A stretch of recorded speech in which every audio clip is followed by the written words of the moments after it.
Thank you, Ms. Gambler. Members will be recognized by order of seniority for their 5 minutes of questioning. An additional round of questioning may be called after all members have been recognized. I now recognize myself for 5 minutes of questioning. The ranking member, my friend, Representative Correa, was my friend, and he and I have spoken for, I would say, cumulatively, scores of hours about our endeavor Conservatively, yes. to work together over the course of the last 7 years to seek resolutions for the challenges of our country within the parameters of this committee's jurisdiction. And we're each frustrated regarding some of the political barriers that have been well established that we have to cross in order to confront the true issues. So I'm going to effort today, as somehow during the course of my 62 years of life, the Lord has illuminated this path for me, and here I sit. So I'm going to ask members on both sides of the aisle to let's truly listen to the expertise of the witnesses today, majority and minority witnesses. None of us should claim to know greater than the witnesses that we call before our committees when they're specifically chosen for their history and their area of expertise. Physical barriers have worked to deter criminal action since the dawn of man. They continue to work, and it's not reflective of intellectual soundness to just deny the fact that physical barriers work to restrict criminal activities. The systems we had designed, 21st century technology, some of which we cannot even discuss.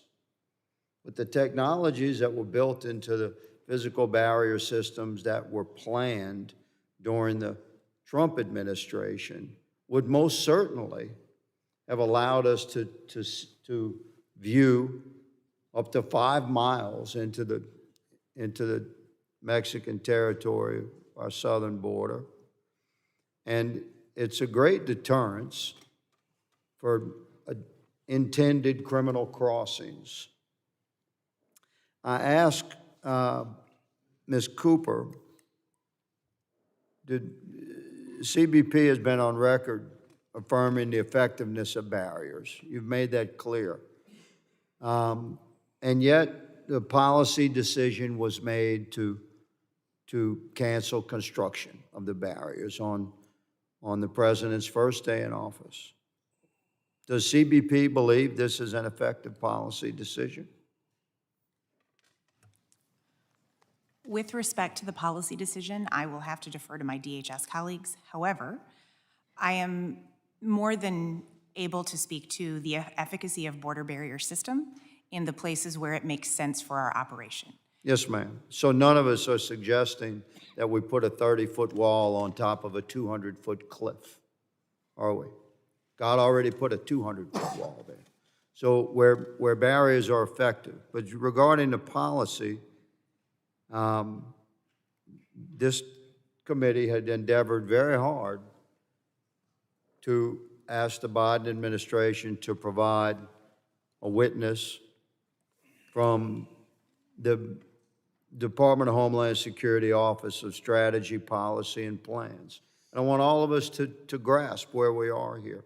It's really so indefensible that the Biden administration has put this policy in place from day one to stop construction of a border barrier system that had proven to be incredibly effective with embedded technologies that would enhance that effectiveness. And this is our response. This is an actual email redacted to protect the innocent, as we used to say. Thanks for the phone call on Friday to discuss the scope of the proposed hearing and for your engagement throughout the development of this hearing. After careful consideration, DHS is unable to provide a headquarters witness for this hearing. It would not provide a witness to speak to the policy that was established by the administration.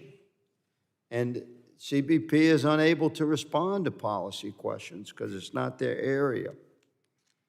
We have further questions for the witnesses, and I intend to go into a second round if my colleagues will participate. My time has expired for this round, and I recognize my colleague, Mr. Correa, for questioning.